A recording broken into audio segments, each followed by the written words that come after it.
Bien le bonjour, chers téléspectateurs et téléspectatrices de BF1. C'est avec un immense plaisir que je vous retrouve pour cette nouvelle semaine, pour ensemble se retrouver dans de nouveaux numéros du Loft. Aujourd'hui, on va dire que c'est un jour quand même assez spécial, parce que c'est le premier jour de la semaine, mais il se trouve qu'on termine le mois de novembre aujourd'hui. Donc on espère que ce mois-là vous aurez été productif et surtout que vous avez pris le temps de faire un peu le bilan de l'année qui s'est écoulée, parce que novembre, c'est en général le mois où on rend grâce pour tout ce que l'on a reçu.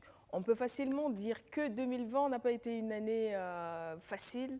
On peut se dire de quoi est-ce qu'on pourrait rendre grâce, mais quand on regarde bien, je pense qu'on peut se rendre compte que oui, il y a des choses qui se sont bien passées, qui méritent qu'on dise merci afin de demander pour la suite. Et le mois de décembre qui arrive à grands pas, et qui dit décembre dit fête de fin d'année, dit retrouvailles en famille, dit partage. Donc on en parlera aujourd'hui, mais avant tout, on a rencontré une personne pour vous. Les semaines qui se sont écoulées ont amené dans notre capitale pas mal d'experts et de spécialistes du monde du 7e art, et on s'est fait le plaisir de les rencontrer et d'échanger avec eux, histoire d'en savoir un peu plus sur leur actualité et leurs activités. Justement, aujourd'hui, on vous propose l'un de ces entretiens avec un grand producteur de cinéma qui nous a rendu visite pendant la semaine du Waga Film Lab. Nous avons été avec Aurélien Boudinot. On regarde son entretien et on revient pour la suite.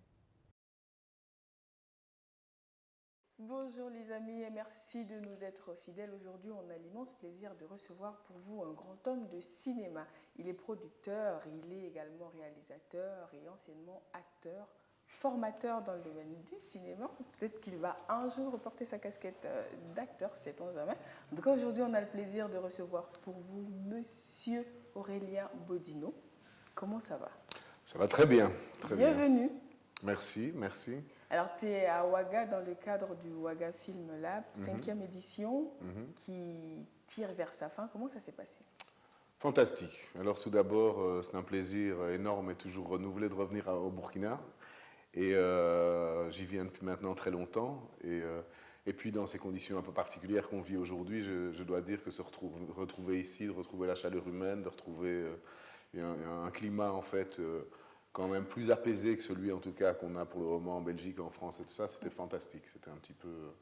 C'était super. Et puis le Ouaga Film Lab en soi, qui est pour moi une initiative vraiment très très importante, que ce soit ici à Ouaga, mais pour l'Afrique et l'Afrique en général, et puisque c'est un programme quand même très panafricain. Voilà, c'est aussi très, très, très, très, très agréable d'y participer, de pouvoir être un partenaire régulier de ce Ouaga Film Lab.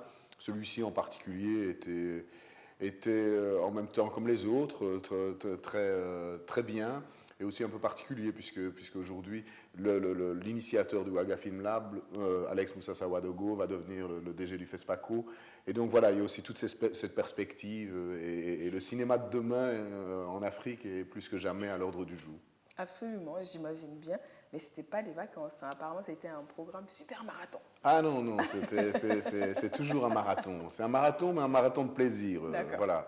On est content quand ça s'arrête. Oui. Mais, non, mais voilà, quand je serai de retour en Belgique demain matin, je suis sûr que je le regretterai déjà. Mais non, c'est un marathon. C'est vraiment intense. On accompagne les projets, on donne des formations, ou en tout cas des masterclass. Et voilà, c'est intense, il y a beaucoup de personnes, il y a beaucoup de personnes autour, il y a beaucoup de sollicitations, mais c'est super, c'est très bien. Un petit peu comme tous les festivals ou tout ce type d'activité. C'est toujours... C'est intense, mais à beaucoup apprendre et à donner Exactement. aussi. Mais moi, bon, normalement, je suis ici pour donner, mais en fait, le secret, c'est que je suis surtout ici pour prendre. Et tu prends quoi cette année? Alors, non, c'est pas une question tant de prendre des projets. Alors déjà, prendre pour moi, alors, avec l'âge, si je peux dire, aujourd'hui, je peux commencer à dire ça un petit peu plus facilement. Avec l'âge, même si on a l'impression pendant toute sa vie, toute sa carrière, d'être toujours un petit peu en train de jouer, de faire les choses qui nous plaisent, de ne pas être toujours très sérieux, même si je crois que je travaille sérieusement. Mais à un moment donné, je crois que la plupart d'entre nous ressentent le besoin de transmettre. Et au moment où on ressent ce besoin, et quand on commence à le faire, c'est-à-dire à partager, moi j'aime pas trop de dire je ne viens pas pour donner des cours, des formations, pas du tout. Je viens principalement pour partager mon expérience propre, mon expérience de producteur, qui vaut ce qu'elle vaut pour moi, mais qui, je l'espère, peut servir à des jeunes producteurs, à des jeunes cinéastes, de se dire « Ah tiens, il a fait comme ça ». alors moi je pourrais faire comme ça. C'est certainement pas pour dire aux gens qu'ils soient d'ailleurs européens ou africains. Je donne cours dans mon école nationale en Belgique, en production. C'est pas pour dire aux gens il faut faire comme ça. C'est pour dire aux gens voilà, moi, en toute humilité, j'ai fait ceci, j'ai fait comme ça pour telle et telle raison. Faites votre sauce. Moi, je cuisine comme ça, mais je suis certain qu'il y a plein d'autres manières. Et surtout ici, puisque moi, je suis en Afrique, ma manière de fonctionner, que ce soit au niveau de la gestion de ma société ou de ma carrière, etc., ne correspond évidemment pas à ce que va faire un jeune producteur burkinabé. Il doit lui-même trouver ses traces et trouver sa manière de faire. Mais j'espère que ma manière de faire peut l'inspirer ou en tout cas être une référence. Et alors, ce que je voulais dire par rapport à ça, c'est que ce qui est fantastique, c'est déjà de petit à petit de voir comment les autres fonctionnent. Ça, c'est moi qui apprends. Je leur dis voilà comment ça fonctionne. Ils me disent en retour voilà comment nous fonctionnons. Donc j'y gagne. Et puis surtout, oui, le sentiment vraiment magnifique de parfois d'avoir l'impression d'être utile pour les autres, que voilà, qu'ils prennent quelque chose qu'on donne. Et ça, c'est tous les professeurs ou quand on est dans ce processus de transmettre, eh bien, il y a le processus inverse qui est fantastique et qui est très, très agréable. Justement, parlons de ta carrière. Tu as fait tes études entre l'Europe et les États-Unis. Tu as fait de la réalisation à la base et ensuite tu passes à la prod. Comment tu arrives au cinéma? À quel moment tu as su que toi, tu as envie d'évoluer dans l'univers du cinéma? Bon, non, alors, pour commencer, dès très jeune, j'aime le cinéma, j'aime le théâtre. J'avais pas c'était deux choses qui me plaisaient. J'aimais bien ça. J'aimais la musique aussi, mais là, j'ai clairement compris très vite que j'étais vraiment tellement mauvais que ça ne servait à rien que je parte dans cette direction-là. Et puis, par contre, j'avais fait pas mal de théâtre au lycée. Et donc, quand j'ai dû rentrer dans mon école, c'est une école très compétitive dans laquelle il y a un examen d'entrée. Et j'avais l'impression que mon background en théâtre était plus solide. Il était plus solide que celui en cinéma. Et donc voilà, un petit peu par défaut, je me suis dit je vais faire du théâtre. J'adorais le théâtre, j'adorais être sur scène, j'adorais jouer. Mais par contre, très vite, dans le cours des études, je me suis rendu compte que si j'aimais bien la chose, le métier, je l'aimais peut-être moins. Alors, je l'aime pour les autres, mais je parle pour moi. C'était quelque chose qui était très, très, très compliqué. Quand on donne aux jeunes des possibilités de carrière, on leur dit tu veux faire ceci, tu veux faire cela, on leur explique pas toujours ce que c'est le métier qu'ils vont faire. C'est quoi le métier d'un joueur de foot? C'est pas d'être à la TV devant des caméras une fois par semaine. C'est un entraînement depuis qu'on est gamin. C'est pas vivre avec ses parents, c'est d'aller vivre à l'étranger. Enfin, ça, c'est le métier. Oui. Et le métier de comédien est effectivement un métier où on existe dans le regard de l'autre et pour le regard de l'autre. Et moi, je suis par nature très très indépendant et très vite j'ai compris que être assis chez moi en attendant que quelqu'un m'appelle ou effectivement être toujours au service de quelqu'un d'autre, ça allait me poser de problème. C'est une question de personnalité. Donc voilà, j'aimais bien ces études, je l'ai fait, j'ai commencé. Évidemment, les mauvaises langues diront là aussi que c'est parce que j'étais très mauvais comédien que je n'ai pas continué. C'est des menteurs. Moi, je suis très bon comédien. Ah, je suis un super comédien. D'ailleurs, la preuve, la suite l'a prouvé après. Mais non, et puis alors j'ai décidé donc à la fin c'était en Belgique et j'ai décidé d'aller faire un master en réalisation cinéma aux États-Unis. Je suis parti. Et puis voilà, puis la vie, elle est comme ça, nos carrières, j'aime beaucoup ça dans la vie, c'est un des privilèges de l'âge et de vieillir, c'est qu'on peut regarder en arrière et voir ces chemins détournés que nous prenons, et je trouve que c'est une des beautés de la vie. On n'a pas un chemin tracé, une chose nous amène à une autre, et ça c'est absolument fantastique. Et donc voilà, j'ai fait mes études de cinéma, et puis après j'étais jeune marié, et on avait besoin d'argent, voilà, on vivait en Californie avec mon épouse. Et j'ai pris un bête boulot d'intérimaire pour essayer de gagner un petit peu, de mettre un peu d'argent sur la table. Et je me suis retrouvé dans un boulot de consultant financier. OK. Et puis, de fil en aiguille, ils m'ont offert un boulot de consultant financier pour une grosse boîte qui s'appelait à l'époque Arthur Andersen. Ils m'ont donné des formations, donc je suis tombé dans un autre monde, parce que j'avais besoin de gagner ma vie, mais où je me suis retrouvé, Senior Financial Consultant pour une grosse boîte de finance. Et donc, ils m'ont donné des outils. Enfin, j'ai découvert un autre monde que je ne connaissais pas. Moi, je venais du milieu de l'art. Et donc, voilà.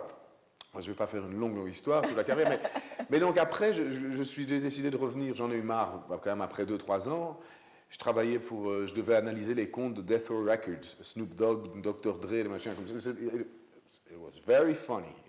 Ah oui? Oui, très drôle. Mais c'était fondamentalement pas mon boulot. Justement. Et pas mes aspirations. Et donc j'ai voulu revenir au cinéma, et puis je suis revenu au cinéma, et voilà, d'une certaine manière, un peu, j'ai combiné tous ces trucs-là. Les chiffres dans le cinéma. Les chiffres, le cinéma, mon expérience d'acteur, mon expérience de réalisateur, et tout ça, c'est matérialisé dans un boulot de producteur. Voilà. D'accord. Et producteur depuis... Enfin, Néon Rouge existe, si je ne me trompe pas, depuis 2002. Ah, très bien renseigné. Et pendant tout ce temps, est-ce que tu as une idée aujourd'hui du nombre de films que tu as produits avec ta boîte et à côté? Je n'ai pas le nombre exact, mais je dirais que c'est une 50aine de films, je crois que c'est ça. D'accord, ok. Et sur cette 50aine de films, c'est quoi la proportion de films de réalisateurs africains que tu as produits ou coproduits? À peu près 50%. Que ce soit les films que j'ai faits ou dans mon catalogue en développement, je dirais... Alors, ce qui m'intéresse, en gros, je suis très intéressé par quelque chose. Je n'aime pas la terminologie, mais j'en ai pas d'autres. C'est le cinéma du monde.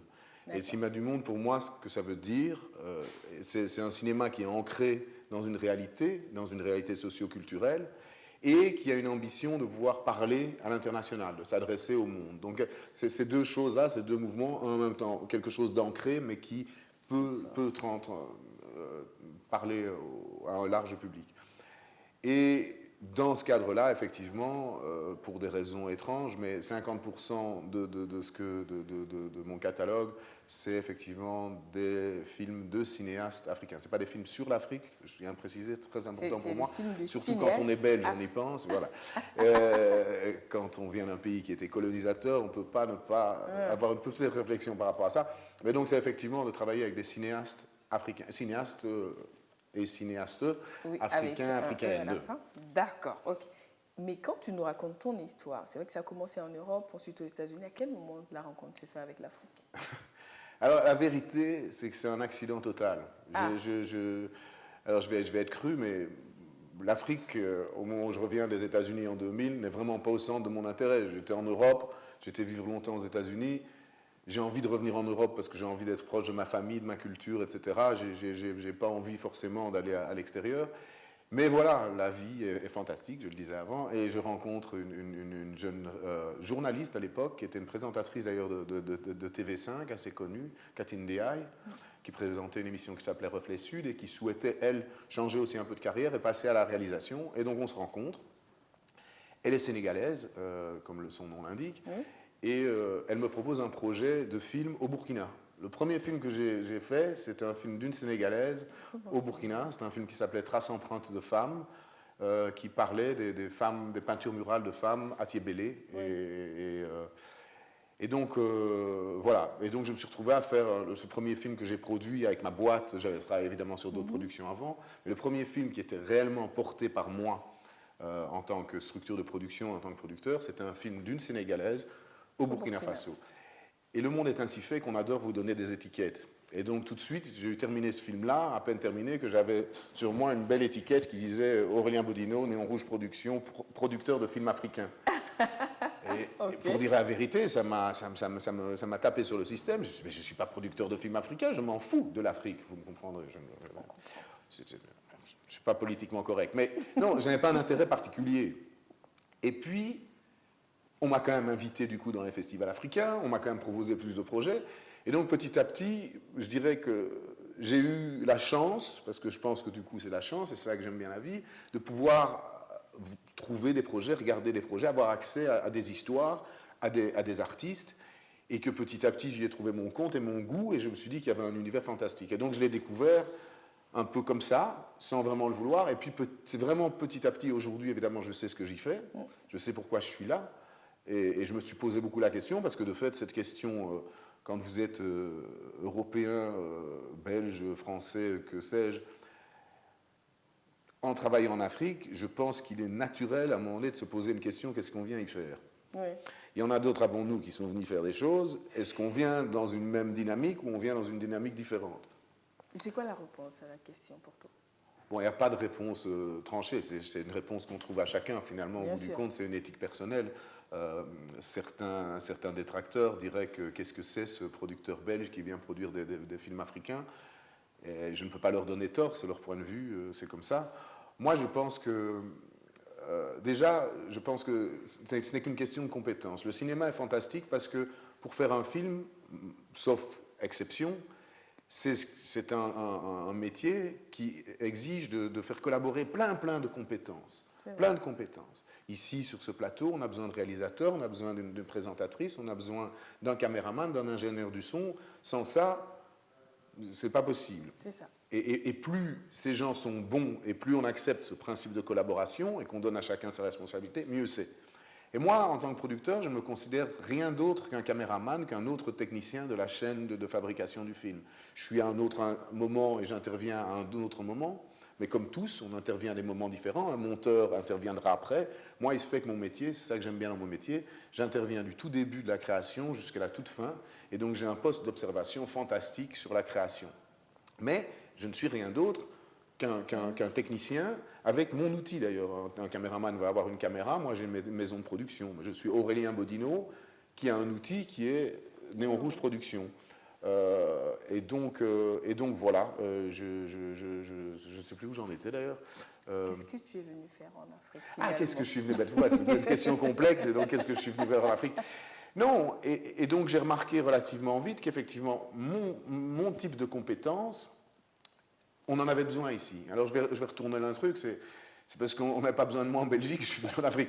Non, on n'a pas forcément besoin d'un autre producteur créatif, parce que je ne me considère pas comme je ne suis pas un financier, je suis vraiment, moi ce qui m'intéresse, c'est construire des projets, c'est raconter, aider et encadrer des cinéastes à pouvoir raconter des histoires, à pouvoir les financer, à pouvoir les mettre sur des écrans. C'est ça mon métier, c'est créatif. Je travaille sur les écritures, autant les intentions que sur le scénario, et je suis un observateur très particulier sur le banc de montage, donc c'est ça que j'aime. Le reste, je dois le faire. J'ai une société de production, je dois faire des finances, je dois faire des trucs, mais fondamentalement, si on me demande ce que j'aime, c'est la partie créative, c'est de travailler en collaboration étroite avec un auteur. Et donc voilà pourquoi en Afrique, eh bien, on n'a pas besoin d'un autre producteur belge en Belgique, et je me suis dit, mes compétences, je peux les donner. Et puis alors, effectivement, on ne va pas mentir aussi, en étant belge, j'ai une société en France aussi, j'ai accès à toute une série de financements auxquels effectivement certains cinéastes ici n'auraient pas forcément accès. Et qui dit financement dit aussi la possibilité que ces films existent en dehors et à l'international, et ça, cette compétence, je l'ai aussi. Et donc, voilà, c'est une question de compétence. Et comment tu choisis un film que tu produis? Parce que si je prends le cas de La Miséricorde de la jungle, les derniers talents de Yenenga que tu as produit, est-ce que, enfin, c'est sûr que quand on importe un projet, on se dit ça sera un beau bébé, mais est-ce qu'on s'attend à ce qu'on atteigne ce niveau-là? Parce que ce n'est pas que les talents de Yenenga que ce film-là a remporté. Comment tu choisis un film que tu produis? Alors moi j'ai la chance d'avoir une petite boîte, je te disais l'importance, moi j'aime bien être indépendant, j'aime bien être libre, et de fait je fonctionne par coup de cœur. J'aime quelqu'un, ou j'aime un cinéaste, ou j'aime son scénario, et je vais m'investir. C'est aussi simple que ça. C'est en regardant derrière moi, en regardant le catalogue, que je me dis tiens, il y a peut-être une ligne éditoriale, il y a des choses qui se dégagent, mais ce n'est pas une volonté. Ma volonté c'est j'aime, j'ai envie, j'ai pas envie. Et de plus en plus, d'ailleurs, c'est plus d'ailleurs même des envies par rapport à des personnes que des envies par rapport à des projets. Un projet d'une personne ne peut ne pas me plaire, mais je pourrais très bien, mais si la personne me plaît, on pourra peut-être faire d'autres projets ensemble. Les rencontres sont importantes. Tu me demandais qu'est-ce qu'on y gagne à venir au Ouaga Film Lab. Je vois plein de cinéastes. Il y en a qui me tapent dans l'œil. Je me dis celui-là, pour le futur, peut-être pas ce projet-ci, mais peut-être en prochain, un jour on se retrouvera et on trouvera en même temps un projet qui nous plaît et sur lequel on pourrait travailler. Donc voilà, c'est vraiment une question un peu d'instinct. Alors c'est un peu, simplifie peut-être un peu les choses, parce que l'instinct après est de se dire, et la deuxième étape, c'est de me dire, est-ce que moi je peux être utile à ce projet? Est-ce que je peux être bien et être utile à cette personne et à ce sujet?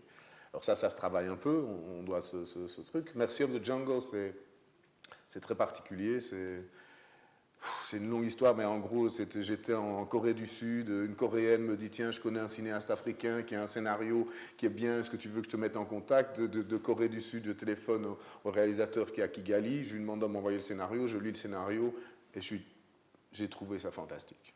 Ok, coup de cœur, direct. Coup de cœur, direct. Et puis j'ai rencontré le réalisateur, et puis on a mis un certain temps à apprendre à se connaître, et aujourd'hui, je trouve que le réalisateur est fantastique également, donc c'était un coup de bol. Et puis voilà, et puis c'était une longue aventure, tout le monde, les gens ne voulaient pas ce film-là. Honnêtement, je serais un gros menteur de dire que j'aurais imaginé la carrière de ce film, et j'aurais imaginé me retrouver... La première fois que je suis venu au FESPACO, une de mes grandes expériences, j'étais au Méliès en 2003, et je regardais En attendant le bonheur de Abderrahmane Sissako. Et puis il a gagné les Talons d'Or, et je trouvais ça fantastique. Je découvrais le Burkina, je découvrais ce truc, j'ai trouvé qu'il y avait une énergie pas possible. Ça m'a profondément marqué de me retrouver là en 2019 dans le stade, et puis tout à coup, The Mercy of the Jungle, les Talons d'Or.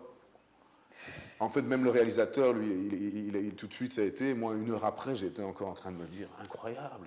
En 2003, j'étais ici et je trouvais ça impressionnant. Et là, j'ai produit, moi, un film qui gagne les Talons d'Or.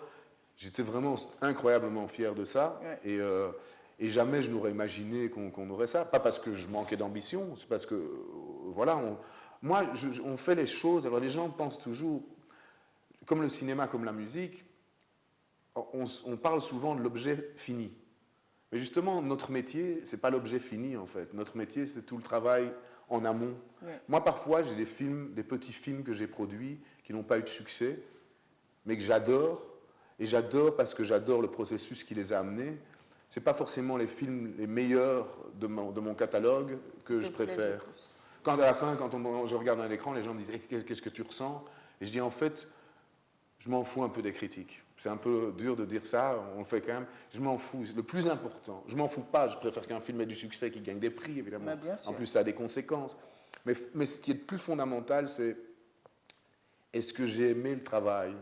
Le premier film que j'ai fait, Trace empreinte de femme, par exemple, ça ne se passe pas toujours comme ça, je tiens à préciser, mais justement, c'est pour dire que l'opposé se fait aussi.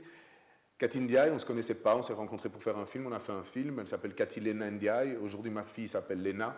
Et la marraine, c'est Cathy. Ah. Et donc, voilà, d'une expérience professionnelle, de cette expérience-là, et il est évident que Trace empreinte de femme, que ce film-là, c'est un bon film, un très bon film. C'est peut-être pas le meilleur film que j'ai produit, mais c'est sans doute le film le plus important pour moi. J'y ai gagné une amie, une marraine de ma fille, le nom de ma fille, enfin voilà. Franchement magnifique. Mais après The Mercy of the Jungle, aujourd'hui, 2020, Cannes, il y a encore un film de Aurélien Bodino.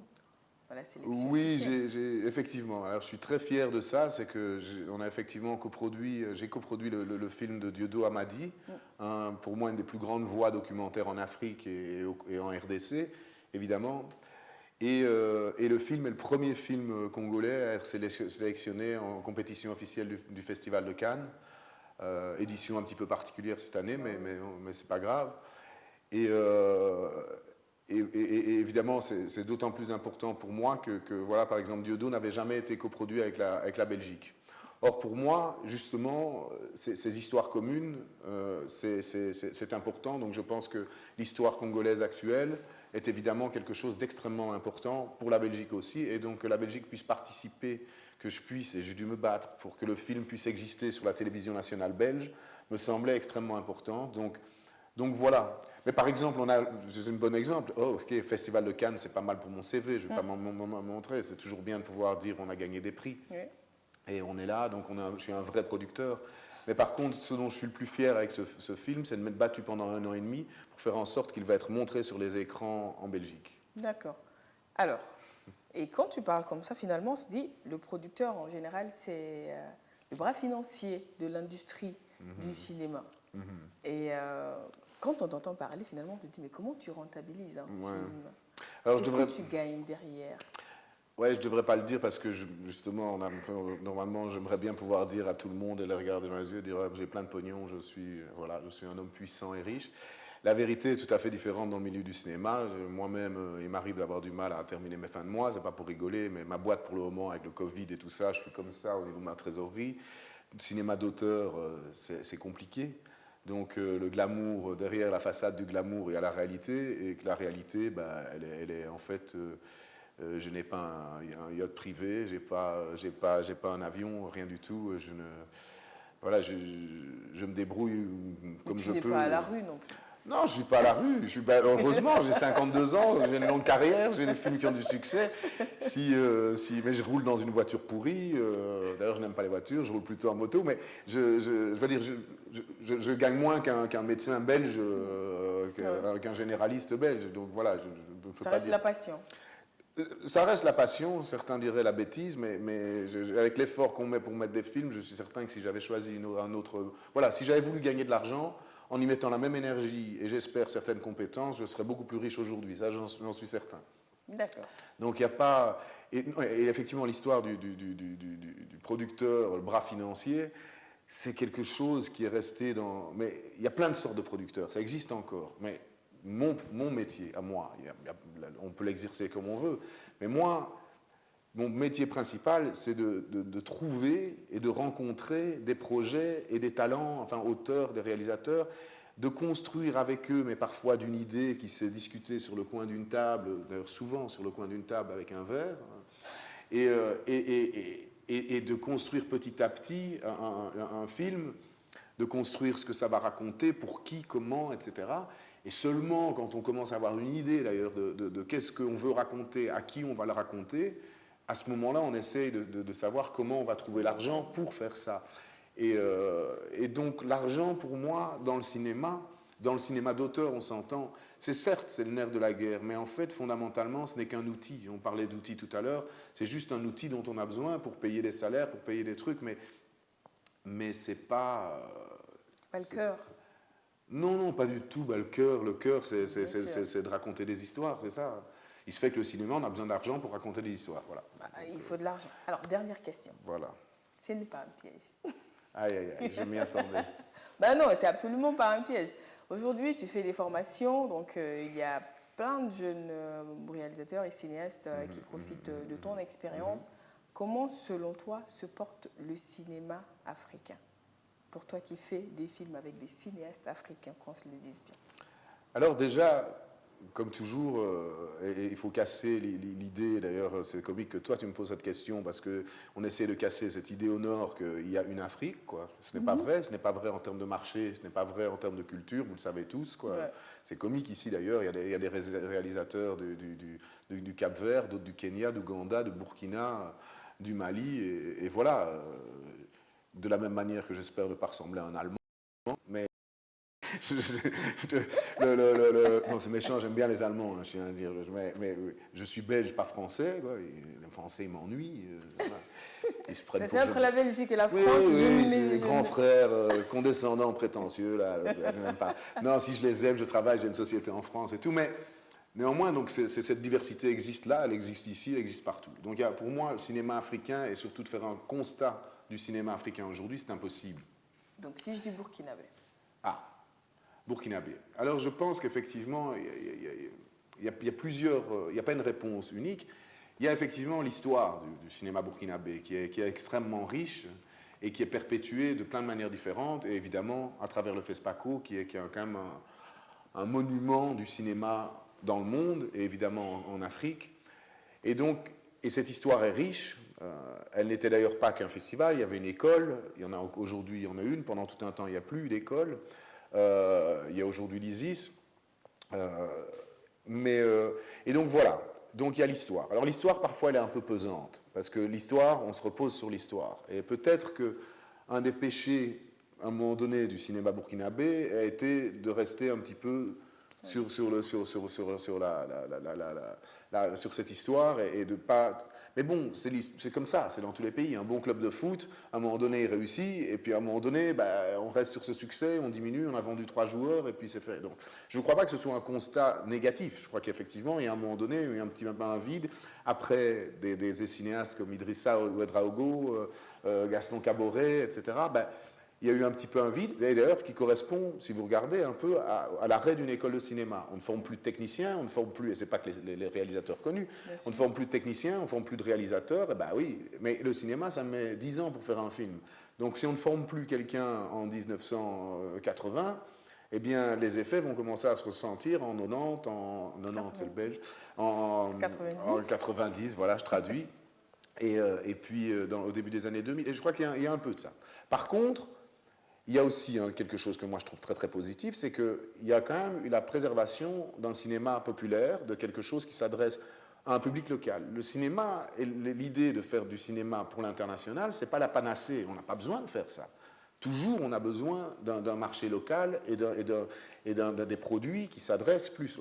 Et ça, le cinéma burkinabé est resté riche là-dedans. Il continue à y avoir. Boubacar Diallo est en train de tourner un film et tout ça. C'est très bien. Il y a pas de... Pour moi, on a besoin de l'un comme de l'autre. On a besoin d'un théâtre de boulevard, des comédies. On a besoin de Shakespeare. On a besoin on a besoin d'un blockbuster américain pour avoir un petit film d'auteur. Et donc voilà, je pense aujourd'hui... il y a des réalisateurs burkinabés, je pense qu'il faut continuer dans cette voie-là. Moi, je vois, il y a plein de jeunes cinéastes et des potentiels, etc. C'est tout à fait possible. Le problème, peut-être, c'est que, et c'est bien, en fait, c'est bien fait pour le Burkina, c'est qu'il y a plein de pays qui n'avaient pas grand-chose avant, qui commencent à se battre. Je vois, par exemple, le Rwanda, l'étalon d'or il était en compétition avec un film burkinabé, je ne vais pas dire non, mais effectivement, le Burkina, le cinéma du Rwanda, ça n'existait pas. Et aujourd'hui, ça commence. Le Burkina se réveille. Ben, non, c'est bien, c'est la compétition, il y en a d'autres, il faut effectivement faire. Et donc moi, je crois que ce n'est pas tant une question... Enfin, c'est une question de politique. Les politiques doivent faire en sorte qu'on ait des politiques culturelles, qu'on ait de l'éducation. Ça c'est important, des écoles qui fonctionnent, qui tournent, qui créent des techniciens et des cinéastes. On a besoin de budget, des financements, des fonds de financement, ça c'est nécessaire aussi pour exister. Et voilà, il faut faire les films pour les bonnes raisons. On ne peut pas faire un film parce que mettre un petit peu d'argent tout à coup parce qu'on a besoin d'avoir un film présent au prochain FESPACO, ça c'est pas une manière de faire. On doit faire des films parce que c'est nécessaire de faire des films. D'accord. Eh bien, on arrive au terme de notre temps. Merci. C'était un échange super intéressant. J'espère pour vous. On espère que tu reviendras la prochaine fois que tu seras de passage à Ouaga. J'y suis souvent, je peux venir souvent. Et on pourra allonger cet échange-là. Très bien. En tout cas, merci beaucoup de m'avoir accueilli. C'est très... Parce qu'on fait un métier de l'ombre, en fait, comme effectivement les gens qui sont devant moi, là, et qu'on n'a pas toujours l'occasion de se retrouver devant, et on aime bien, le cinéma aime bien mettre en avant les stars, les acteurs, les machins, et en fait, pour une star, il y a 1000 personnes qui travaillent derrière, et donc c'est pas mal d'inviter. Tu fais partie de ces 1000 personnes. Je fais partie des 1000 personnes, des 1000 techniciens qui travaillent derrière. Merci beaucoup, Aurélien. Merci à vous. Eh bien, les amis, merci beaucoup pour votre fidélité. Ça continue avec le Loft et vous le savez, on aura encore le plaisir de recevoir pour vous d'autres invités. Prenez grand soin de vous. Et on espère que vous aurez eu l'occasion d'apprendre un peu, en tout cas à travers cet échange-là. De retour sur le plateau du Loft, nous sommes en direct. On a un sujet, je vous le disais en début d'émission, on tire vers la fin de cette année. C'est souvent le moment de faire le bilan, de voir ce qui a marché, ce qui a moins bien marché, ce qu'on peut faire mieux l'année prochaine. Et à ce qui dépend de nous, ce qui ne dépend pas de nous. Et dans ce qui ne dépend pas de nous, souvent il arrive qu'on se rende compte qu'on a quand même de la chance quand on compare à ce que certains vivent, aux conditions de certains. Donc, pourquoi ne pas rendre grâce? Pourquoi ne pas partager un peu de cette chance-là avec les autres, histoire de continuer à en avoir et pourquoi pas réduire au maximum la fracture avec les autres. Alors aujourd'hui, on a envie justement de s'intéresser à ce sujet vu que le mois de décembre arrive et que c'est le mois par excellence, normalement, du partage, des retrouvailles et de l'échange. Aujourd'hui, on parle de charité en période de fin d'année avec des personnes qui, justement, sans forcément avoir énormément de moyens, ont envie de partager et trouvent les voies et moyens de pouvoir alléger la souffrance en face d'eux. Aujourd'hui, j'ai l'immense plaisir de recevoir pour vous. Enfin, j'ai envie de dire aujourd'hui, au-delà des personnes que je reçois, ce sont des héros. Voilà, tout simplement. Donc aujourd'hui, j'ai l'immense plaisir de les recevoir pour vous. On va commencer par les dames, vous le savez, quand il y a des hommes et des femmes, à moins que ce soit un seul homme, on commence toujours par les dames, mais ça n'a pas changé aujourd'hui parce qu'ils sont deux, ils vont attendre. On va commencer par celle qui vient pour la première fois sur ce plateau. Je crois bien, c'est la première fois que je la reçois sur ce plateau et c'était un plaisir. C'est la vice-présidente de Play and Give, qui est une association de jeunes qui justement œuvrent pour donner un peu de joie, de bonheur à ces enfants qui n'ont pas choisi les conditions dans lesquelles ils sont venus au monde et qui naturellement ne méritent pas de vivre le sort qui est le leur parce que venu là où il ne faut pas ou au moment où il ne fallait pas. Alors, on a le plaisir de recevoir vous, Maïmouna Bamouni. Comment ça va? Bonjour Stéphanie, je vais très bien, merci. Et c'est un plaisir d'être là aujourd'hui. Plaisir partagé. Et juste en face de Maï, à côté de moi, plus loin que Jaguar, nous avons celle-là. Aujourd'hui, elle ne m'a pas amené de bouquet, mais c'est normal. Aujourd'hui, on reçoit Flora Ouedraogo. Mais quand même, est-ce qu'on saurait parler de Flora Ouedraogo sans mettre la fleuriste à côté? Je ne sais pas comment on va réussir cet exploit. C'est un plaisir de t'avoir sur ce plateau, Flora. Le plaisir est partagé et j'espère passer un bon moment avec vous. Absolument. J'espère bien ne pas t'ennuyer. Non, pas du tout. Toujours dans la suite de la présentation, et également on a eu la chance de l'avoir sur ce plateau. Et même qu'on a réussi à lui arracher une promesse d'album spécial tout petit, on n'a pas oublié. Mais aujourd'hui, on parle d'autre chose parce que également Sandrine pense aux autres. Elle donne. Parce que oui, c'est important. Bienvenue sur ce plateau, Sandrine. Merci de me recevoir. Comment tu vas? Ça va bien et j'espère que vous aussi. Ça va super bien. Maintenant, place aux hommes. Et là, on va faire jouer le droit d'aînesse. On a...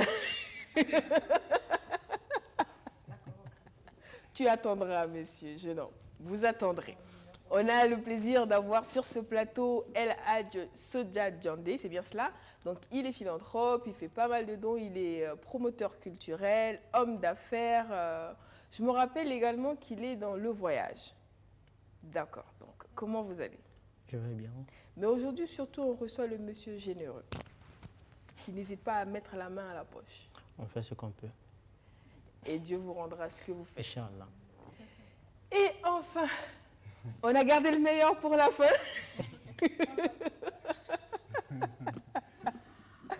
Mais c'est normal parce que je pense que la jaguar, c'est l'animal le plus rapide. Son sprint est speed, même s'il est pas long. Et on te souhaite d'aller vite et loin surtout. D'abord déjà, c'est la jaguar, c'est pas un animal, c'est l'enfant de quelqu'un. Je pense que vous le constatez déjà à la caméra. Voilà, et ça fait plaisir de venir à l'émission. Et cette chaîne de télé qui fait beaucoup la promotion de la culture burkinabé et plein de choses en général. Donc, on a terminé avec toi, on va recommencer avec toi, la jaguar, parce que on a vu un artiste humoriste qui s'est illustré par des dons tout au long de l'année qui s'est écoulée, et même bien avant. Et on s'est dit, en fait, ce mec-là, il avait vu qu'il y avait une maladie qui allait venir et qui allait obliger les gens à se laver les mains ou quoi. Donc, qu'est-ce qui t'a motivé, toi? Parce qu'on t'a d'abord vu au-delà de la scène, à travers tous ces dons que tu faisais autour de toi. Qu'est-ce qui t'a motivé? Bon, en fait, je dirais que c'est Dieu qui a mis ça sur mon chemin. Parce que le projet est né depuis 2015. Et il fallait maintenant réunir l'argent pour lancer le projet. Et j'ai économisé mes droits d'auteur pendant 4 années. C'est-à-dire de 2015 jusqu'en 2019. Et en 2019, j'ai lancé le projet. Et comme vous venez de le dire tout à l'heure, je dirais que c'est Corona qui est venu rentrer dans notre projet. Sur le projet, non, effectivement, nous on marchait, il est venu, il est rentré. Mais Dieu merci, il est en train de partir nous laisser et on continue aussi nos actions. Sur le projet, c'est jusqu'en 2031. D'accord. Voilà, donc à travers ce projet, on véhicule pas mal de messages. C'est vrai, on parle d'assainissement, mais il y a une question d'organisation aussi de la vie et le respect du mot patience. Voilà, amener les uns et les autres à accepter être patients et bien préparer leur projet, le mûrir et avoir surtout le minimum. J'insiste sur ce mot-là.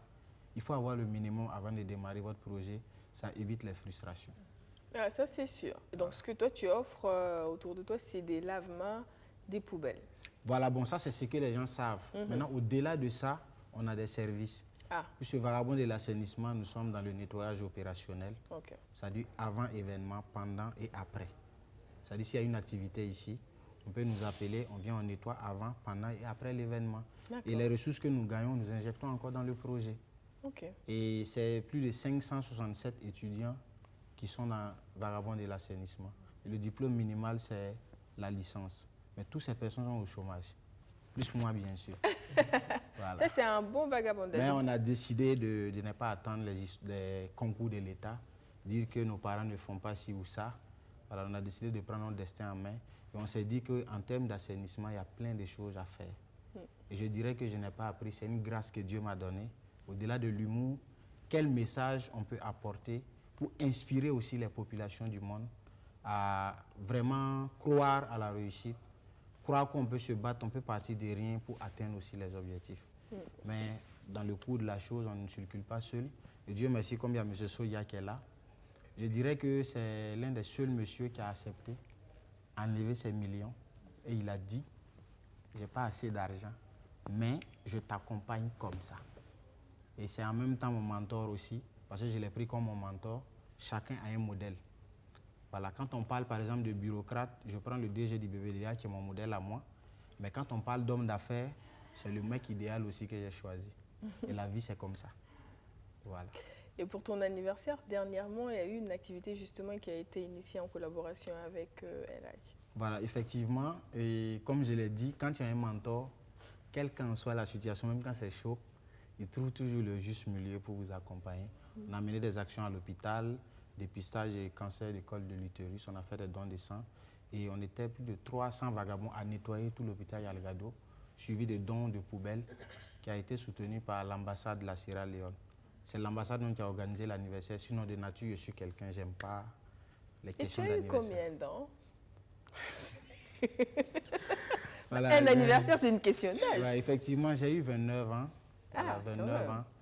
Et je dirais que personnellement, c'est l'année où j'ai réalisé que je suis important aux yeux des gens. Parce que la foule qui est sortie au fitness au soir de l'anniversaire, et si je peux m'exprimer ici, il y a des gens qui ont l'argent, mais ils ne peuvent pas mobiliser ce genre de personnes.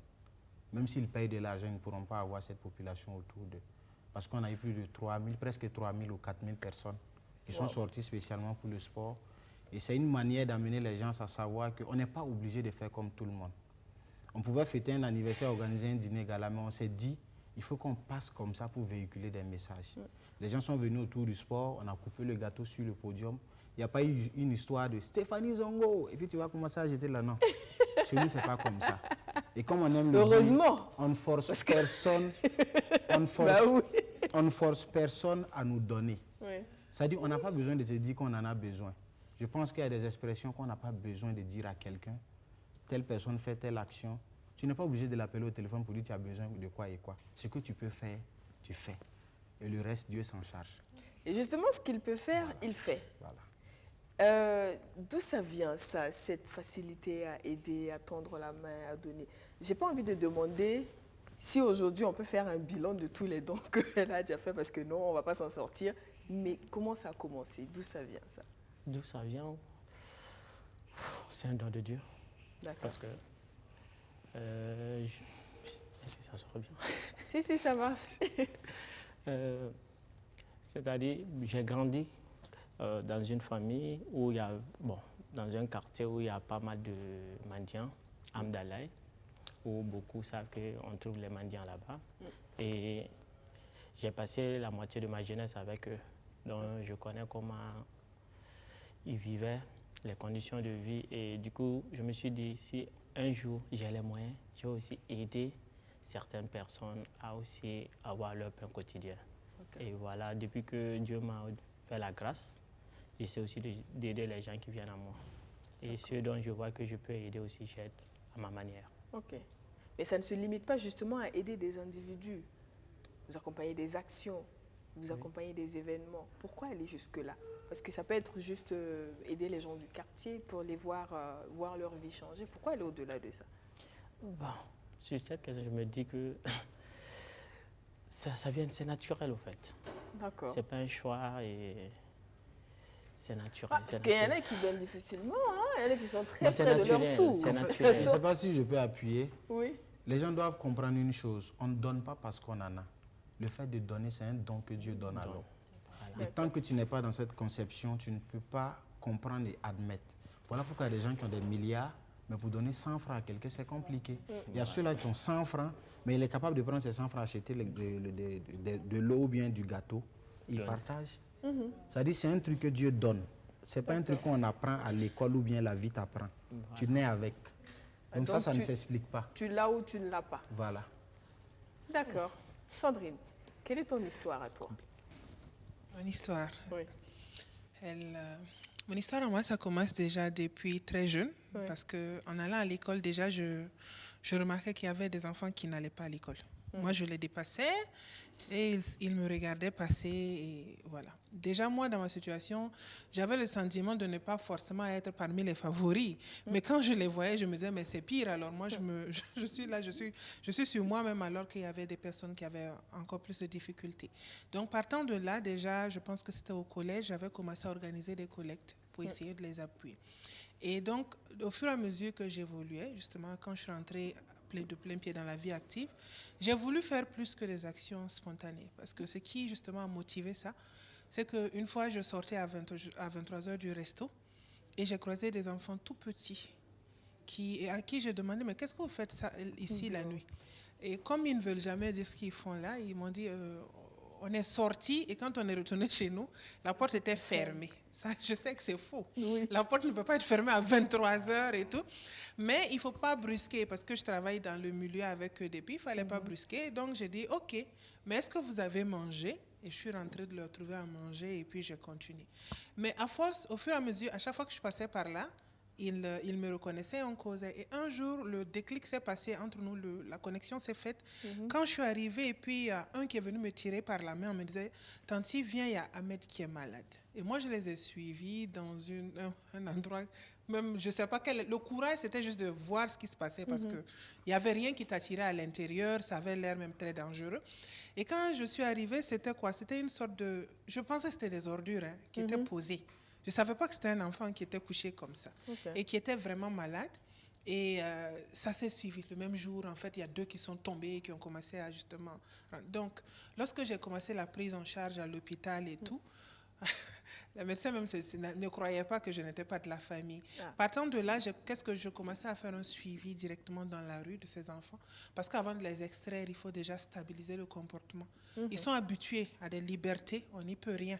C'est des libertés, personne ne leur dit non. Tout ce qu'ils veulent faire là, ils le font quand ils le veulent. Ouais. Donc, vous ne les sortez pas de la rue et venir leur imposer des règles d'un enfant normal. Pour eux, ce n'est pas normal, en fait. Ce que nous, on pense être non, tu ne dois pas, non, chez eux, il faut d'abord stabiliser le comportement avant de les déplacer justement dans une zone où on va se rassurer que... Parce que lorsque tu extrais un enfant ici, dans le quartier de BF1, tu ne le places pas dans le quartier de BF1, parce qu'il est dans son environnement, il cale le mur et puis il est dans son quotidien. Ouais. Il faut carrément l'envoyer à l'extrémité de là où vous êtes et puis faire le suivi. Donc, en fait, je me suis rendu compte que je ne voulais pas simplement venir et puis faire une action et partir.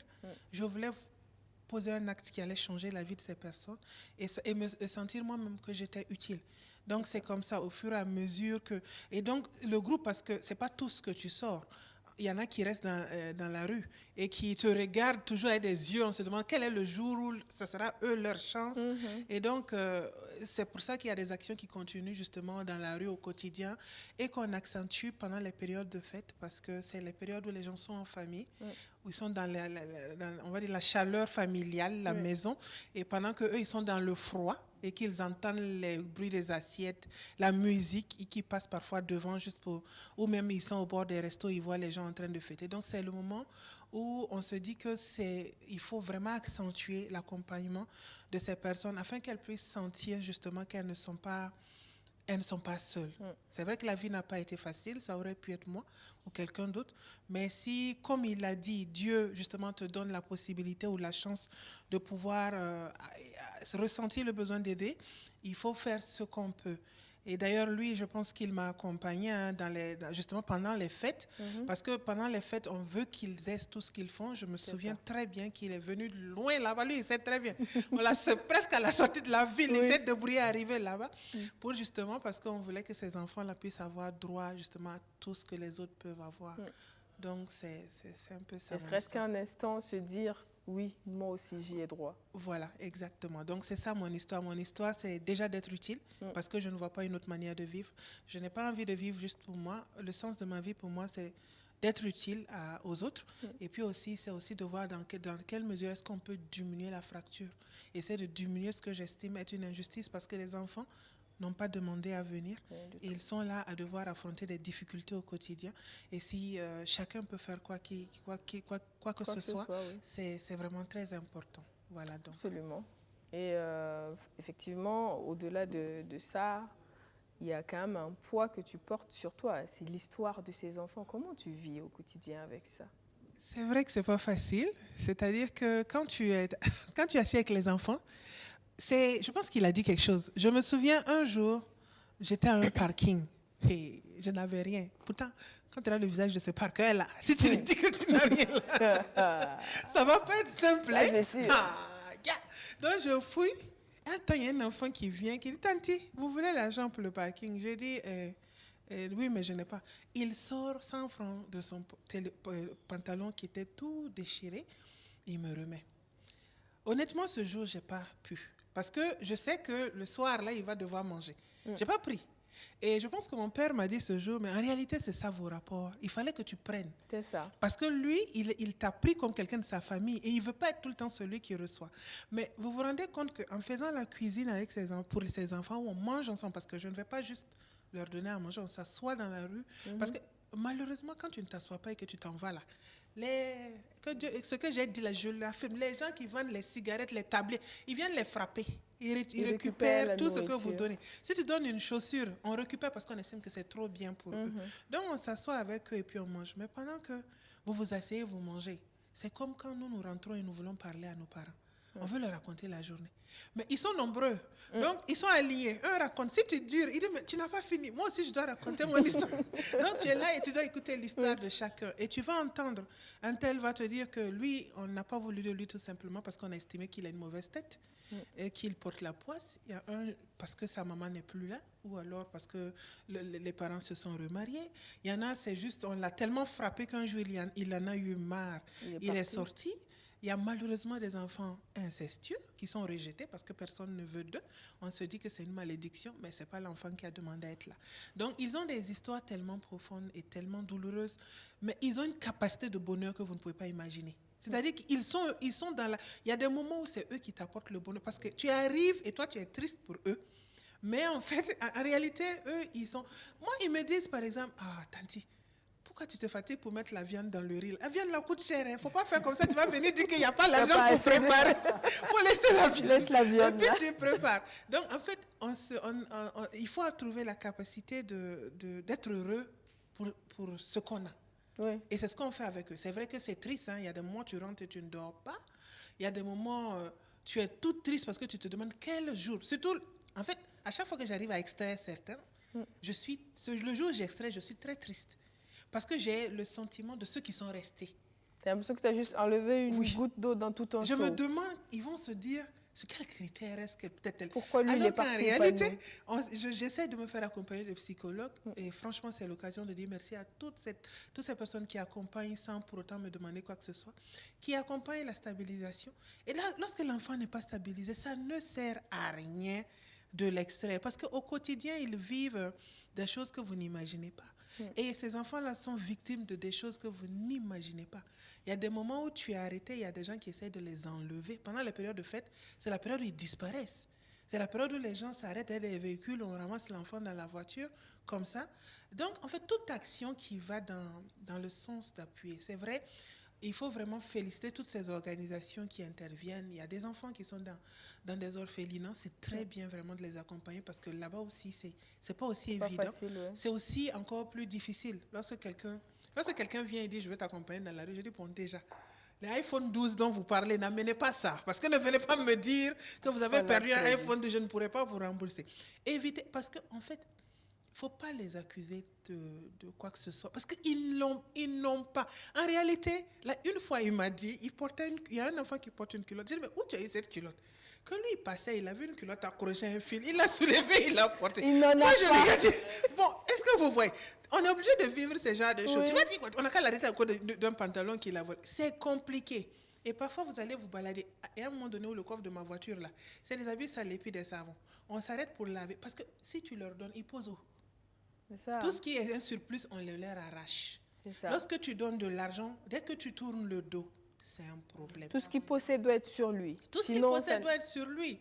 Sinon, c'est fini. Et même sur lui, la nuit, quand ils sont couchés, on les agresse. Donc, en fait, lorsque tu entres, voilà, on va dire que c'est un sacerdoce. Je me souviens que j'ai voyagé avec des amis, j'étais au Sénégal, on était arrêtés quelque part. Et brusquement, j'étais entourée d'enfants. Et mes amis m'ont dit, ah, ils ont senti ton Ouais, odeur. ils savent que tu es leur Ils ont tata. senti ton odeur. En fait, c'est un sacerdoce. Lorsque Oui. tu ne peux pas ne pas être interpellé par ça. Maintenant, le travail, c'est de faire en sorte de continuer à vivre et de te dire que tu apportes ce que tu peux. Oui. Tu ne pourras pas changer tout seul la face du monde.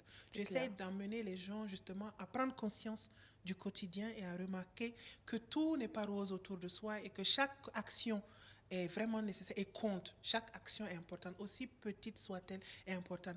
Et lorsque vous les croisez, moi, mon plaidoyer, c'est lorsque vous les croisez au feu, même si vous pouvez juste leur sourire, on ne dit pas de donner quelque chose. Dites-leur bonjour ou demandez-leur comment ça va. Comment ça va? Le simple comment ça va, ils ont l'impression de compter. Ça ne veut pas dire que vous leur donnez de quoi que ce soit, mais le fait simple de prendre des nouvelles, ils ont l'impression de compter pour ceux qu'ils voient en fait. C'est-à-dire qu'après, on se dit qu'ils ne font pas partie de ce monde. Ouais. Et lorsque vous vous intéressez à eux, vous remarquerez même pas, vous n'imaginerez pas à quel point. Est-ce qu'ils sont touchés par comment ça va, tu vas bien? C'est tout pour eux. C'est vrai que les petits gestes comptent énormément. Alors, Play and Give, c'est quoi l'histoire? Déjà, je suis très touchée par toutes ces histoires-là et je trouve que ça fait plaisir de partager ce moment. Oui. L'histoire de Play and Give, dont je vais parler de moi personnellement, Oui. mon histoire après plus généralement, c'est que de base, je travaille dans la nutrition et j'ai fait un stage en 2013 dans un centre de prise en charge de la malnutrition des enfants. Et en fait, quand on arrive là-bas, on voit des enfants qui sont dans une vulnérabilité en fait qu'on n'imagine même pas. Et pour des choses qui peuvent être gérées avec 3 fois rien, on va dire. Donc quand j'ai fait 1 mois là-bas, j'ai réalisé en fait qu'avec très peu de choses, on pouvait les récupérer, les prendre en charge et que souvent il suffisait juste d'un déclic en fait. Et donc c'est sur cette base-là que, avec un groupe d'amis, on a décidé de s'engager étant donné qu'on était, on avait 17, 18 ans en moyenne. Et sachant que c'est un âge où on aime s'amuser, faire la fête et tout, on s'est dit pourquoi pas allier l'utile à l'agréable, d'où le Play and Give. Play and Give. Du coup, l'idée c'était d'organiser des événements auxquels on va d'habitude, mais avec une autre dimension un peu plus sociale. Et donc à partir du coup des fonds récoltés, l'idée c'était d'accompagner des structures. Et comme elle a dit, l'idée c'était pas de faire quelque chose de ponctuel, mais de rester un peu périn. Donc, étant donné qu'on n'avait pas forcément d'expérience aussi, il y en avait peur aussi d'aller dans la rue, d'aller vers des enfants qui avaient des problématiques, on n'avait pas les épaules assez solides. D'avoir la solution, de gérer. Donc, on a ciblé en fait des structures qui existent déjà, qui avaient des problématiques, des difficultés. Et on leur demandait qu'est-ce que nous, à notre échelle, on peut faire pour vous. C'est comme ça qu'on a rencontré Adidi, qui est à Saba, qui est un centre d'éveil en fait. Et ce que j'adore avec eux, c'est qu'ils sont dans la valorisation en fait des compétences des enfants. Ça fait que c'est des enfants qui sont dans des situations, ils ne sont pas dans la rue, ils ne sont pas tous orphelins. Il y en a qui sont orphelins, mais qui habitent chez une tante, chez un oncle, ou bien qui sont venus du village. Et on essaie dans le quartier, dans les alentours, de les regrouper et de voir comment les accompagner. Donc nous, ce qu'on apporte, c'est les subventions de scolarité, les mutuelles de santé. Et derrière, Adidi fait le suivi en fait scolaire et fait des activités. Et ce qui est magique dedans, c'est que dans leurs conditions, c'est comme elle dit, ils ont énormément de bonheur à partager et énormément de qualité et de compétences. Donc on retrouve des enfants qui chantent, qui dansent, qui font du théâtre et qui arrivent à s'épanouir à travers ces activités-là, au-delà même de leur contexte social. Et je trouve que c'est le plus beau des messages, en fait, parce que c'est des enfants avant tout, et ils vont au-delà de leurs difficultés au quotidien, et ils arrivent même à produire des choses que nous, on n'est même pas capable de produire. Donc ça fait qu'on leur apporte quelque chose qui est insignifiant même, finalement, par rapport à ceux qui sont en mesure de produire. Et donc ça fait 7 ans qu'on travaille avec eux. Et l'idée, c'est avec chaque structure qu'on va accompagner, d'arriver en fait à leur donner une certaine autonomie. Donc là, notre gros projet rêve, c'est d'arriver donc à faire qu'Adidi soit un grand centre, parce qu'actuellement, c'est 25 petit. mètres carrés, Ouais. ils ont 30 enfants qui suivent. Donc l'idée, c'est d'avoir un terrain vers Saba, construire un centre qui puisse accueillir le maximum d'enfants pour faire le suivi, parce que la scolarité, c'est pas juste mettre les enfants à l'école. le gros problème, c'est le décrochage scolaire. Donc l'idée, c'est de pouvoir faire le suivi. Il y a plein d'enfants qui vont à l'école mais qui ne parlent pas français aussi, c'est juste du par cœur. Donc l'idée, c'est vraiment de favoriser leur réussite. Autant de les mettre à l'école, mais de pouvoir les suivre pour qu'ils réussissent et qu'ils, derrière, ils deviennent aussi des personnes qui sont en mesure de faire quelque chose et pas juste des produits du système scolaire burkinabé qu'on connaît. Et donc, à partir de ça, on aimerait quand même, à partir du potentiel déjà qu'Adidi a, de pouvoir les pousser pour qu'ils deviennent indépendants parce qu'ils accompagnent aussi des femmes. Donc l'idée, c'est de faire en sorte que les femmes puissent faire du savon qu'elles pourront revendre. Après, ça va repartir dans les Créer tout un caisses. système de fonctionnement Exactement.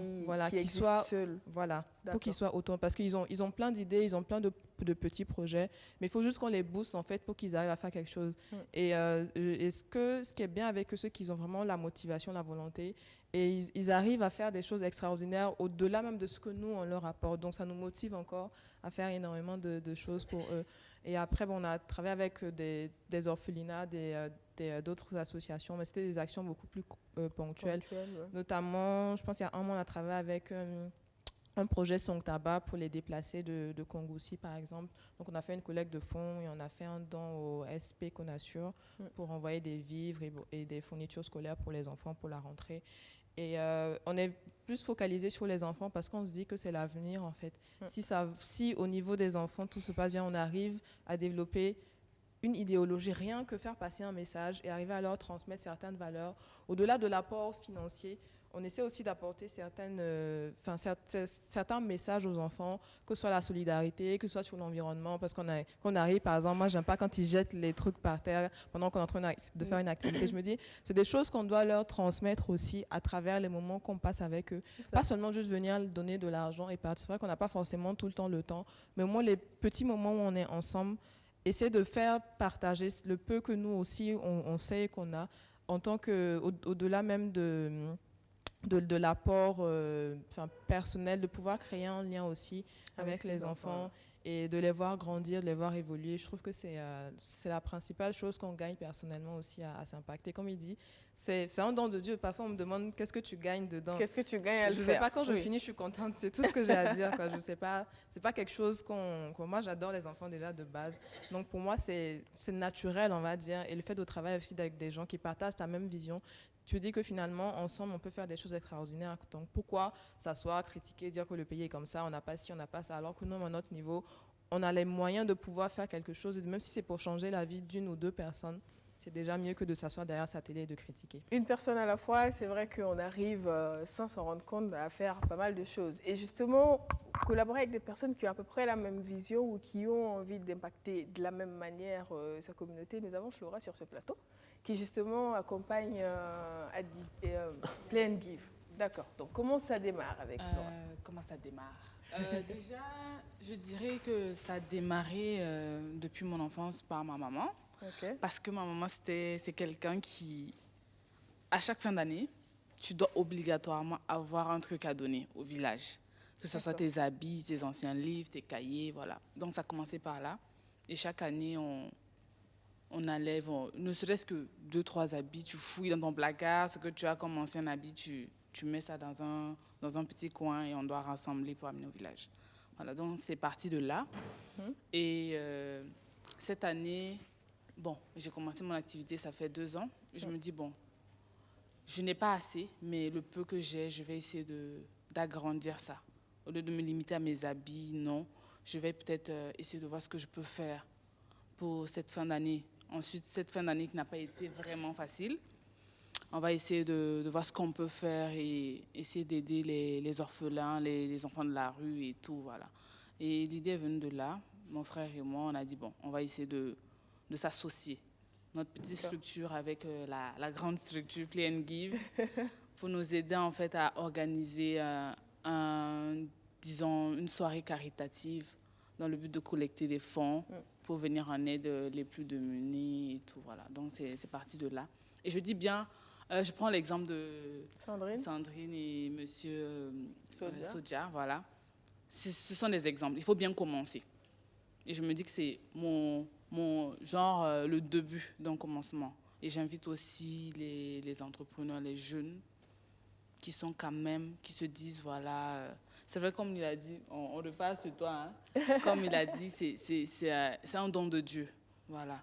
il faut pas penser à toi. Ta situation, il y en a qui ont de bonnes situations, qui se plaignent toujours. Je me dis que tu ne peux pas te plaindre.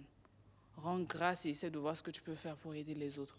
Voilà, donc c'est sur ça que je me base et je me dis, j'appelle les jeunes, voilà, à se mobiliser. Parce que c'est juste, on ne dira pas que c'est juste play and give et fleur à votre fleuriste. On dira que c'est play and give et les jeunes entrepreneurs, les jeunes qui veulent bien se mobiliser à nous. Voilà, donc c'est ouvert. C'est ouvert, tous ceux qui veulent, toutes les personnes qui veulent s'associer à cette soirée. Voilà, c'est ouvert. Et on va, en même temps, comme on a dit, on est jeunes, on va s'amuser, faire des collectes de fonds, aider les plus démunis, aller dans les rues, accoster ces jeunes, essayer de discuter avec eux, avoir de bons moments avec eux. Et je pense que ça grave dans les esprits. Et ils pourront même se servir de nous comme socle, comme mentor, comme exemple et tout, voilà, et évoluer. Donc c'est un peu ça l'esprit.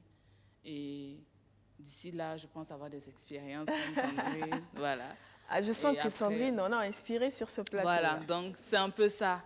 Et d'ici là, peut-être dans 10 ans, je viendrai et puis partager mes expériences et tout. Donc c'est un peu comme ça.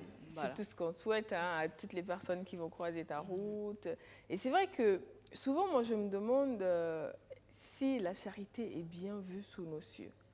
Est-ce que on n'a pas le sentiment que tu le fais parce que tu as je vais réussir à bien formuler ma question. C'est pour vous deux, en fait, que je vais la formuler. Est-ce que quand on en arrive à se donner comme ça, est-ce qu'on a l'impression que, en dehors de ceux qui sont dans le système, qui comprennent, qui accompagnent ou qui bénéficient, le regard des autres, est-ce qu'il n'y a pas un regard lourd du genre, il y a forcément un dessein derrière, ça ne peut pas être gratuit. Est-ce qu'il n'y a pas ce regard-là? Les dames d'abord. Je pense qu'à bien des gars, ça arrive.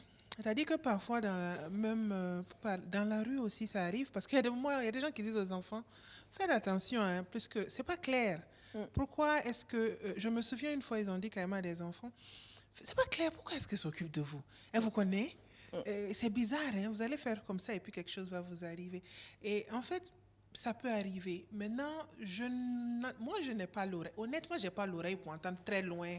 À part ça, là. Et en plus, ça ne sert à rien de l'entendre. Ça ne sert à rien. Oui. Autour de moi, en fait, tout le monde me connaît déjà. Je pense que bon nombre de personnes me connaissent déjà pour ce type d'action. Et en fait, parfois même en réalité, je me souviens, il y a des amis qui m'appellent et qui me disent, ce que tu fais là, c'est compliqué.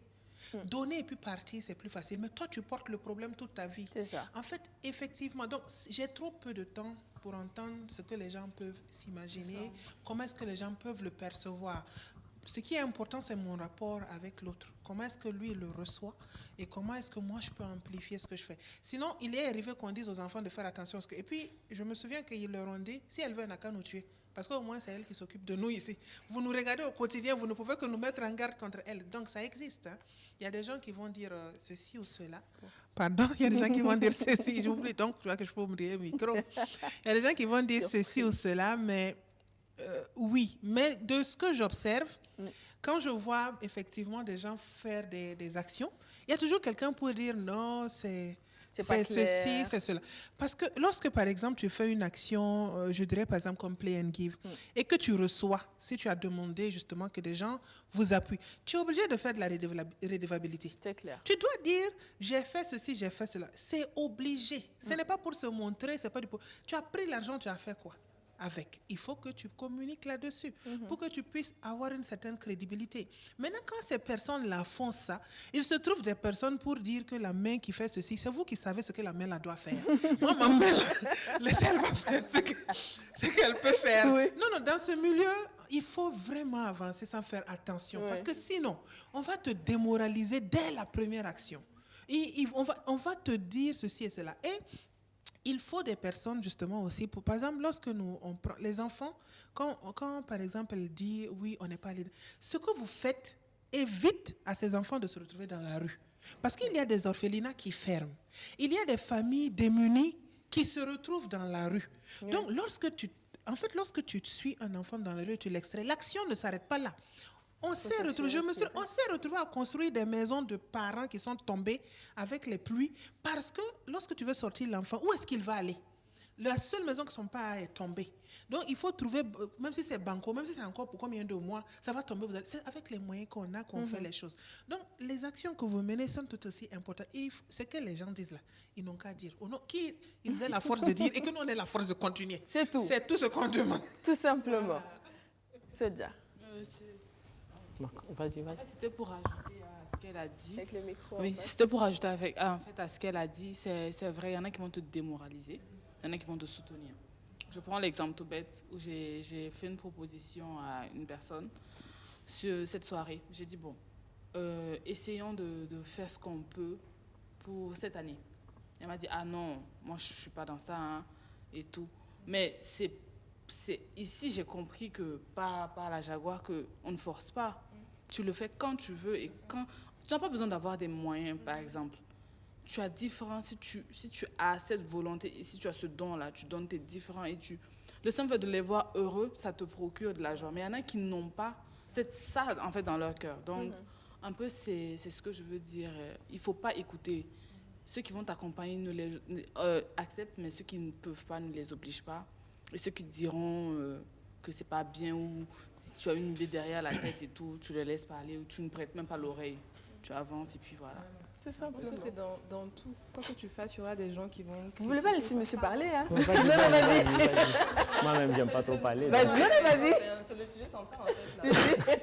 Et du coup, je sais que nous, au début, vu qu'on est dans l'événementiel, du coup, vu qu'on organise des événements, il y a beaucoup de gens qui disaient c'est pour se faire voir, c'est pour faire parler d'eux, ils ont l'argent, ils veulent juste genre montrer, et puis derrière, on ne sait même pas ce qu'ils font. Alors que finalement, même il y a des années même où on investit plus même que ce qu'on devrait gagner, parce qu'il y a des événements qu'on a fait qui étaient à perdre, parce qu'on a nos cotisations de base. Il y a des années où on n'a même pas fait du tout, comme cette année, d'événements. Et sur la base que de nos cotisations, on arrive à faire quelque chose. Et donc ça, les gens, on ne médiatise pas que chaque membre fait ça et qu'on arrive ensemble à collecter 500 000 qu'en interne. Et que les 500 000, justement, c'est ce qu'on investit pour essayer de gonfler ça à partir de nos événements pour avoir plus.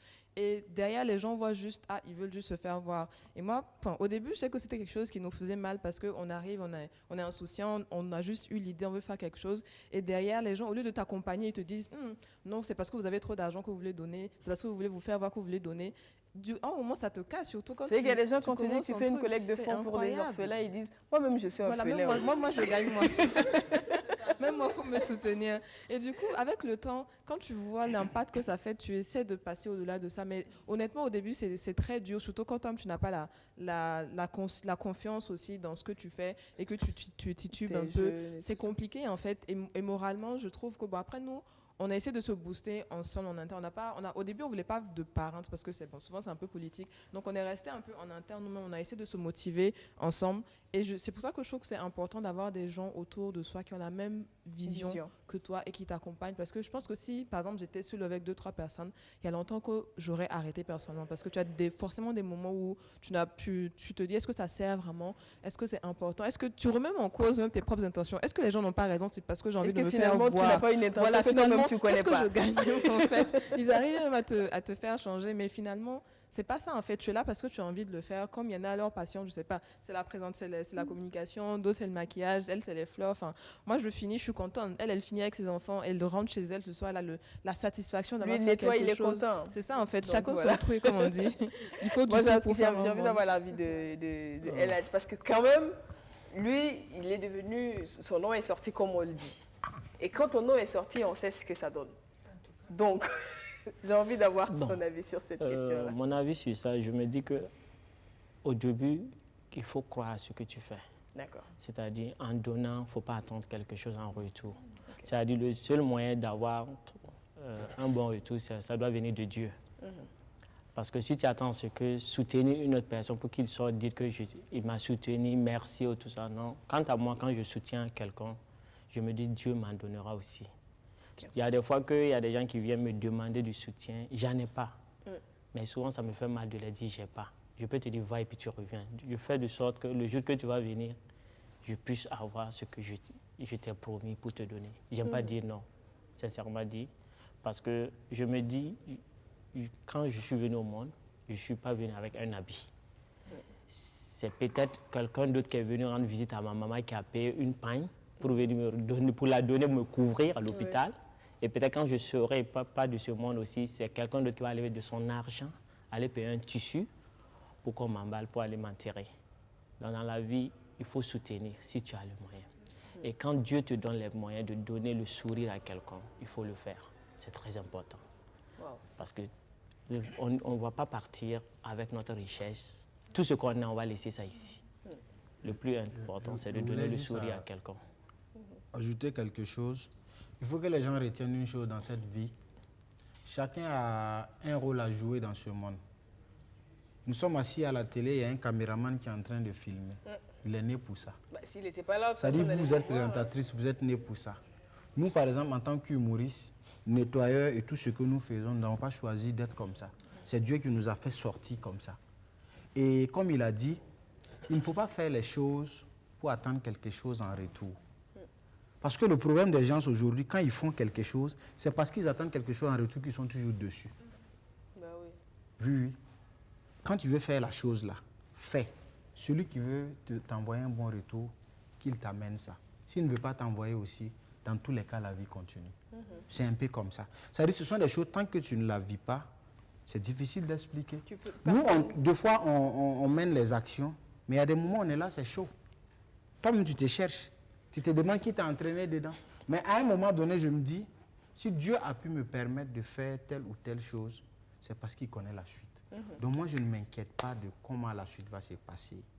Parce que même au départ, par exemple, familialement, mes parents ne me comprenaient pas. Mais avec le temps, ils ont compris que bon, le projet, c'est vrai, c'est un projet, mais ça va au-delà de l'attendement humain. Parce que c'est un don. Et quand Dieu donne un don, il ne faut pas chercher à comprendre. Puisque moi, je ne cherche pas à comprendre cela. Faut faire. Maintenant, si toi, tu es ailleurs, tu veux comprendre, tu vas avoir des mots de tête cadeau. Voilà. Et la vie, là, c'est un peu ça.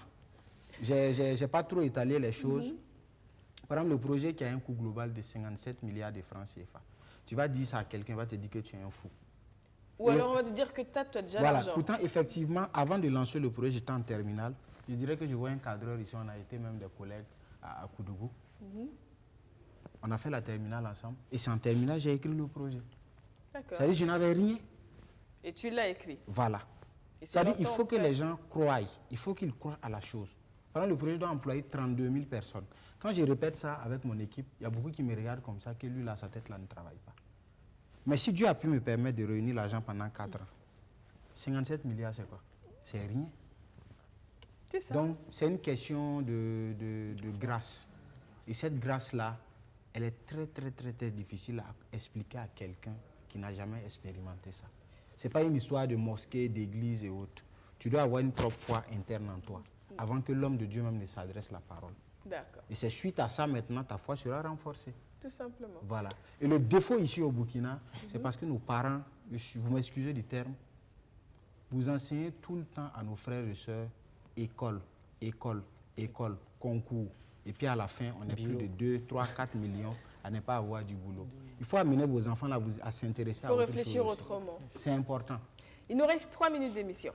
Donc très rapidement, on va faire un dernier tour de table parce que c'est vrai que pour vous...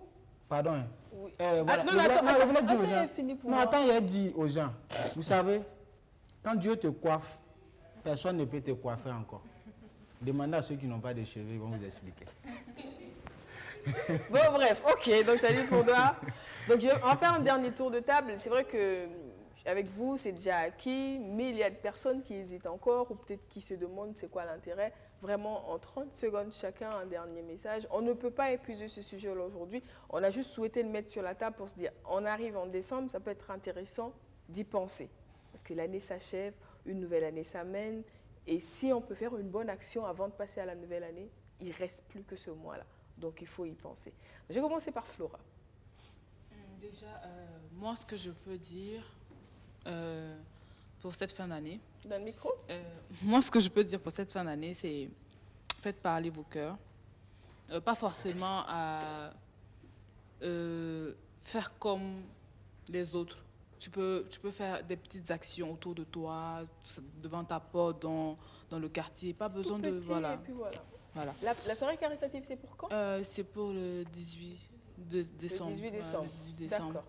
Voilà, on va laisser peut-être un numéro pour toutes ces informations, pour Oui. toutes cette personne qui veut s'associer à cet événement, de nous appeler. Voilà, Tu l'as on a- tout de suite? Voilà, oui. Tu peux... D'accord, donc je pense qu'on va l'afficher, Oui, le oui. numéro Voilà, pour... le numéro pour les renseignements. Voilà. Donc, c'est D'accord. ce que je dis, c'est ouvert à tout le monde. À tout le monde. C'est pas seulement financier, c'est matériel, c'est tout ce que tu C'est peux ce que avoir. tu peux. Voilà, L'essentiel, c'est de voilà, donner. Voilà. D'accord, Et merci voilà, on beaucoup, va Florence. s'amuser, on va partager le bonheur autour de nous. Voilà, c'est D'accord. un peu ça. Maï, en 30 secondes. En 30 secondes, je dirais, c'est de faire ce que vous pouvez avec le cœur surtout, parce que c'est le plus important. Et n'hésitez pas, même si vous pensez que ce n'est pas beaucoup, ce sera toujours beaucoup pour quelqu'un qui en a besoin. Donc souvent, on a l'impression que ce qu'on a ne suffit pas. Mais si on a à manger, on a un logement, c'est déjà beaucoup. Donc il y en a qui n'ont pas ça. Donc essayez, en cette fin d'année qui a été très dure, de ce que vous pouvez en tout cas donner, même si c'est 100 francs, 200, 300, ça fera toujours plaisir. Ça peut changer une vie en face. La Jaguar.